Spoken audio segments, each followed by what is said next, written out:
De organisatie van de profronde van Srusterveen wil het NK Fieldrieden na 2016 naar Srusterveen Taheli. Eerder werd al bekend dat de profronde dit jaar een week eerder houden wordt als oors. De is die 2 dagen na de Tour de France. Zo wordt het makkelijker om topfietsers naar Srusterveen te halen. 10 Friese bedrijven hebben handen in elkaar slaan om een nieuwe mantelzwaargewenning in de markt te zetten. Het gaat om een wenning die het krijgt wat luxer en energie-neutraler wezen moet als wat er nog te krijgen is. De wente moet goed €60.000 kosten.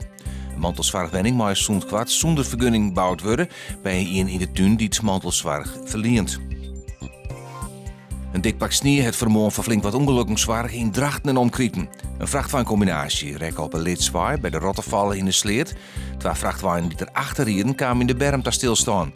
Bij Nijtaap ried een autootje in een taluut. Op de A1 bij Drachten bij een botsing tussen 2 auto's. Bij alle ongelukken rekken net in verwoenen.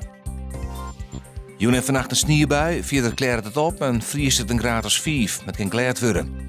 Wanneer ik glad, dan een winterdag met zinnen, bewolking en in het watergebied mogelijk nog wat sneeuw. Temperatuur morgen om het vriespunt heen, er stiert een koude en vrij krachtige maat eerste wind.